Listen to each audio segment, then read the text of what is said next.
ওকে, প্রিয় ছাত্রছাত্রীরা, আজকে আমি সপ্তম শ্রেণী হিন্দু ধর্ম ক্লাস করাবো তোমাদের। চ্যাপ্টার নাম হলো দেবদেবী পূজা পার্বণ। দেবদেবী, প্রথমে আমি দেবদেবী নিয়ে আলোচনা করি।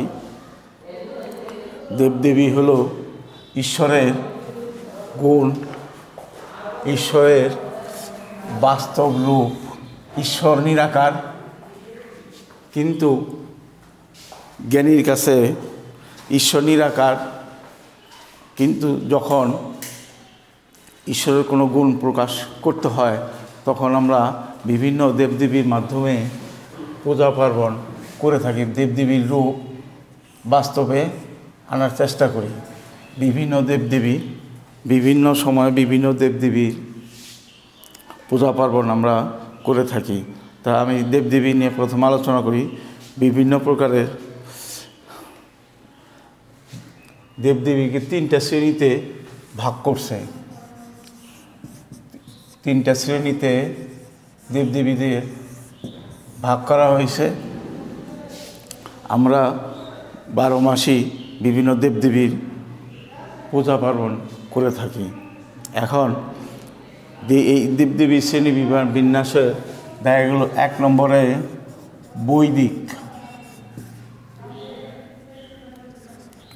বৈদিক দেবতা। বৈদিক দেবতা, বেদে যে সমস্ত দেবতার উল্লেখ আছে তাদেরকে বৈদিক দেবতা বলা হয়। বেদে যে সমস্ত দেবতার উল্লেখ আছে তাদেরকে বৈদিক দেবতা বলা হয়। হিন্দুদের প্রধান ধর্মগ্রন্থের নাম হইল বেদ। তবে বৈদিক দেবতা, বেদে যাদের উল্লেখ আছে তাদেরকে বৈদিক দেবতা বলা হয়। যেমন অগ্নি, ইন্দ্র, বিষ্ণু, ঊষা প্রভৃতি। অগ্নি, ইন্দ্র, বিষ্ণু, ঊষা প্রভৃতি। তারপরে আছে 2 নম্বর আছে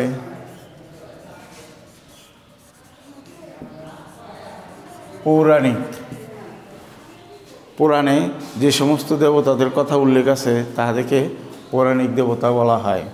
পৌরাণিক, প্রথম বললাম বৈদিক, তারপর হলো পৌরাণিক। পুরাণে যে সমস্ত দেবতাদের কথা উল্লেখ আছে তাদেরকে পৌরাণিক দেবতা বলা হয়। যেমন দুর্গা, কালী, গণেশ ইত্যাদি। দুর্গা, কালী, গণেশ ইত্যাদি তাদেরকে পৌরাণিক দেবতা বলা হয়। তারপরে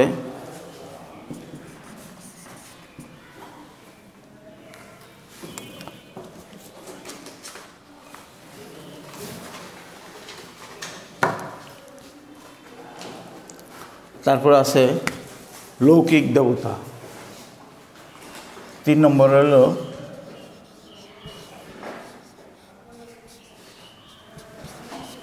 লৌকিক। যে সমস্ত দেবতাদের কথা লৌকিকভাবে, যে সমস্ত দেবতাদের কথা বেদে বা পুরাণে উল্লেখ নেই, কিন্তু মানুষ তাদের লৌকিকভাবে পূজা করে থাকে, তারা পূজিত হয়, সেই সমস্ত দেবতাদেরকে লৌকিক দেবতা বলা হয়। যেমন শীতলা, মনসা, শনি প্রভৃতি। শীতলা, মনসা,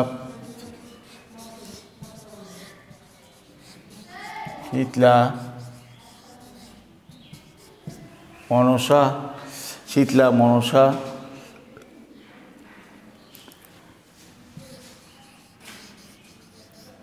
শনি প্রভৃতি। আচ্ছা, এই বিভিন্ন দেবদেবীর ঈশ্বরের বাস্তব রূপ হলো বিভিন্ন দেবদেবী। প্রকৃতপক্ষে ঈশ্বরের শাখা, ঈশ্বর নিরাকার, ঈশ্বর এক এবং অদ্বিতীয়, ঈশ্বর নিরাকার। কিন্তু ঈশ্বরের গুণ প্রকাশ করার জন্য বিভিন্ন সময় আমরা বিভিন্ন দেবদেবীর পূজা অর্চনা করে থাকি। এই বিভিন্ন, যেমন বিভিন্ন সময় বিভিন্ন দেবদেবীকে আমরা আরাধনা করি। যেমন বিভিন্ন সময়ে বিভিন্নভাবে আমরা বিভিন্ন দেবদেবী পূজা, উৎসব এগুলি করে থাকি। এখন দেবদেবী পূজা পার্বণে, এখন পূজা পার্বণে হলো, পূজা হলো শ্রদ্ধা জ্ঞাপন করা। পূজা মানে হলো শ্রদ্ধা জ্ঞাপন করা। আর পার্বণ হলো উৎসব। পার্বণ হলো উৎসব, পূজা হলো শ্রদ্ধা জ্ঞাপন করা আর পার্বণ হলো উৎসব। তাহলে শ্রদ্ধা জ্ঞাপন করা, পার্বণ হলো উৎসব। অর্থাৎ বিভিন্ন দেবদেবীর আমরা যে পূজা পার্বণ করে থাকি 12 মাসেই, সারা বছরই বিভিন্ন সময় বিভিন্ন দেবদেবীর আমরা পূজা অর্চনা করে থাকি। এখন পূজা করতে হলে পূজার বিভিন্ন আনুষঙ্গিক অনেক কিছুই দরকার পড়ে। আনুষঙ্গিক অনেক কিছুই দরকার পড়ে, যেমন 1 নম্বরে প্রতিমা। পূজা করার জন্য প্রতিমা স্থাপন করতে হয়, প্রতিমা নির্মাণ করতে হয়। প্রতিমা নির্মাণ করা, ঠিকমতো প্রতিমা নির্মাণ করে যে পূজাটা করা হবে ঠিক তারই প্রতিমা নির্মাণ করতে হবে। প্রতিমা নির্মাণ করে তারপরে বিভিন্ন পূজা পার্বণ পূজা করা হয়, বিভিন্ন দেবদেবীর পূজা করা হয়, বিভিন্ন প্রতিমা যে দেবী দেবতা পূজা করা হবে তারই প্রতিমা স্থাপন করতে হবে। এরপরে ঘট, পূজা অর্চনা করার জন্য কি ঘট বা কলসি প্রয়োজন পড়ে, এবং ঘটের মাঝখানে ঘটের উপরে বা কলসির উপরে জল দিয়ে ভরে তারপরে একটা আম্রপল্ল দিতে হয়, একটা আম্রপল্ল দিতে হয়। তারপরে আছে 3 নম্বরে প্রদীপ। তারপরে প্রদীপ জ্বালায় দিতে হয়, প্রদীপ ব্যবস্থা করে প্রদীপ জ্বালায় দিতে হয়। তারপরে লাগে হলো শঙ্খ, শঙ্খধ্বনি করতে হয় পূজা করার সময়। শঙ্খ, এগুলি হলো পূজার উপাচার, অর্থাৎ এই সমস্ত উপাদানের মাধ্যমে পূজা পার্বণ আমরা করে থাকি। তারপরে ফুলের ব্যবহার, ফুল, তারপরে লাগে হলো ফুল, ফুলের ব্যবহার আমরা করে থাকি। পূজা ফুল ছাড়া পূজা হবে না, ফুলের অবশ্যই ফুল, বেলপাতা, দুব্বা, ধান, এই সমস্ত সব কিছু লাগে। তারপরে লাগে পান সুপারি,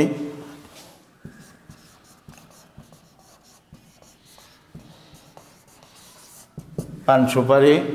এরপরে লাগে কর্পূর, কর্পূর।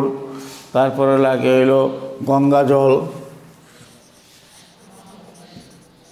গঙ্গা জল। আমরা জানি যে গঙ্গা জল অতি পবিত্র, সকল ক্ষেত্রেই গঙ্গা জল ছিটিয়ে দেওয়া হয়, গঙ্গা জলের মাধ্যমে পবিত্রতা আনয়ন করা হয়। তারপরে এলো ধূপকাঠি, ধূপকাঠি যেটাকে আমরা সাধারণত আগরবাতি বলে থাকি, এই ধূপকাঠি লাগে। তারপরে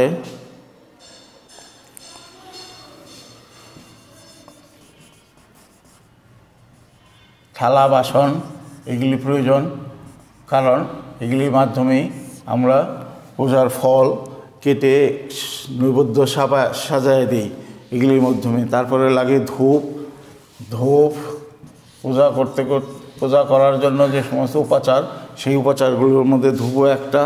তারপরে চন্দন, তারপরে চন্দন, এরপরে আবির,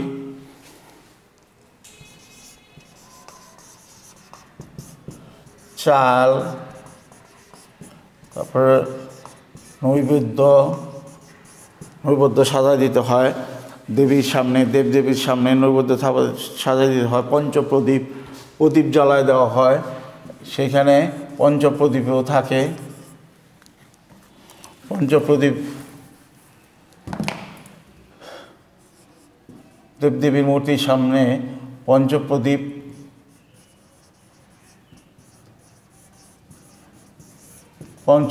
জ্বালায় দেওয়া হয় যতক্ষণ পূজা অর্চনা চলবে।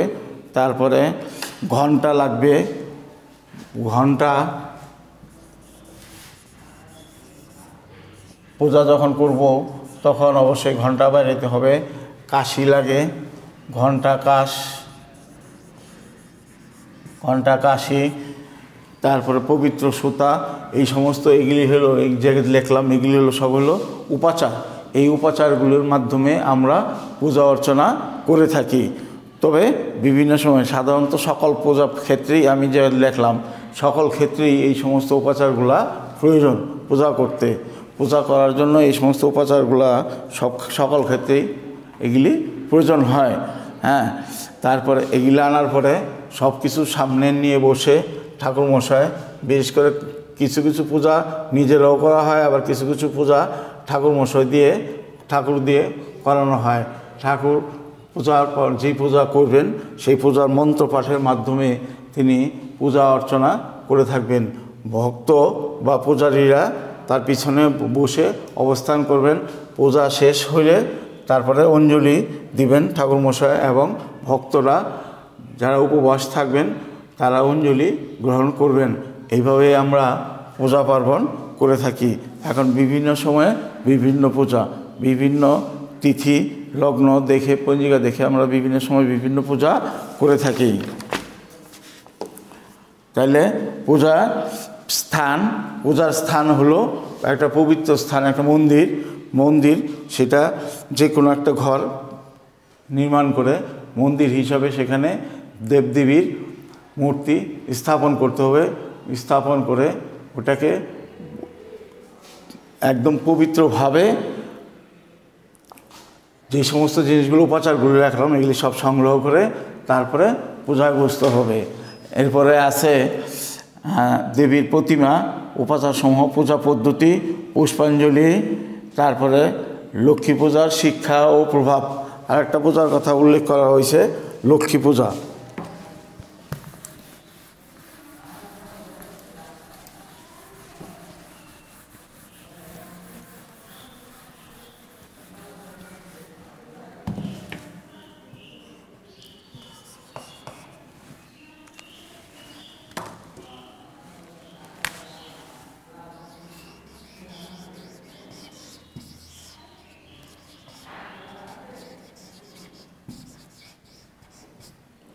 বিভিন্ন সময়ে বিভিন্ন দেবদেবীর পুজো আমরা করে থাকি।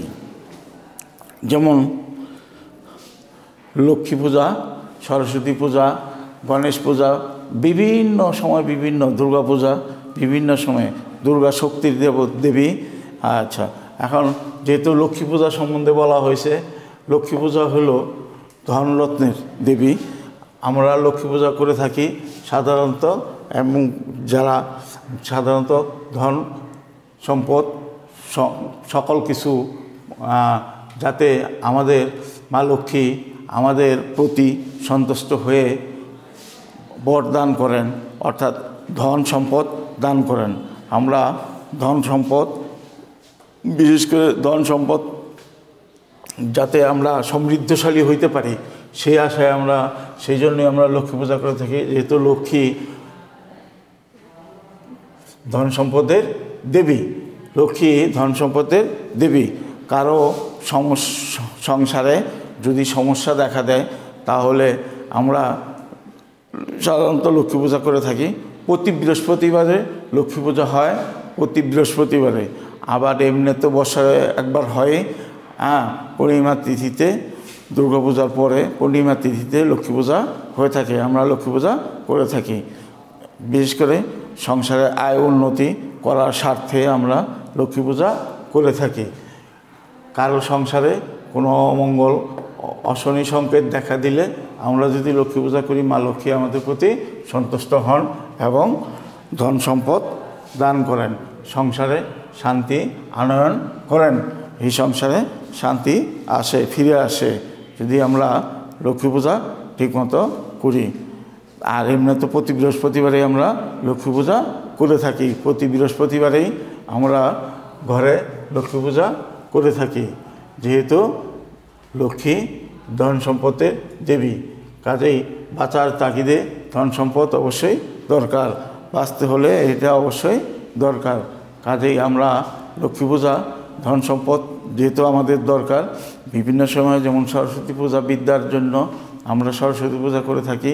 বিভিন্ন সময়ে বিভিন্ন পূজা যেমন করি, শনি পূজা করি। যেমন আমাদের যদি কোনো অশনি সংকেত দেখা দেয়, অশুভ সংকেত, তখন আমরা শনি পূজা করি। ঠিক মা লক্ষ্মীর পূজা আমরা করি। লক্ষ্মী পূজার শিক্ষা এবং প্রভাব হলো লক্ষ্মী পূজা করলে সংসারে সুখ শান্তি সব কিছু ফিরে আসে এবং এটার প্রভাব সুদূর প্রসারী এবং ধন সম্পদ আস্তে আস্তে অর্জিত হয়। কাজেই প্রতি বৃহস্পতিবারে লক্ষ্মী পূজা প্রত্যেকটা হিন্দু বাড়িতে প্রত্যেকের প্রতি বৃহস্পতিবারে লক্ষ্মী পূজা করা উচিত। লক্ষ্মী পূজা করলে সংসারে উন্নতি অবধারিত হবেই।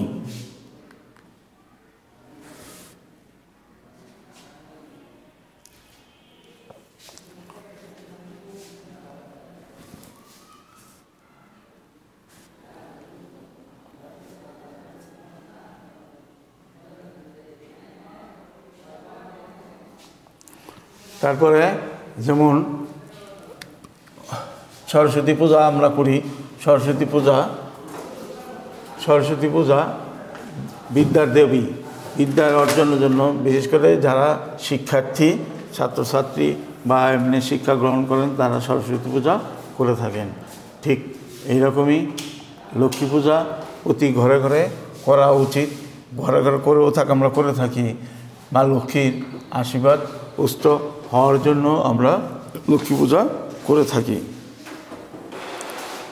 তাহলে বিভিন্ন দেবদেবী নিয়ে আলোচনা করলাম, বিভিন্ন দেবদেবী এবং পূজা দেবদেবী হলো বিভিন্ন সময় বিভিন্ন দেবদেবী ঈশ্বরের সাকার রূপ, বিভিন্ন গুণ যখন প্রকাশ পায় তখনই আমরা বিভিন্ন দেবদেবীর পূজা করে থাকি। আর পূজা হলো শ্রদ্ধা জ্ঞাপন করা, আর পার্বণ হলো উৎসব। তাহলে শ্রদ্ধার সাথে যে উৎসব পালন করা হয় পূজা পার্বণ ঠিক তাই।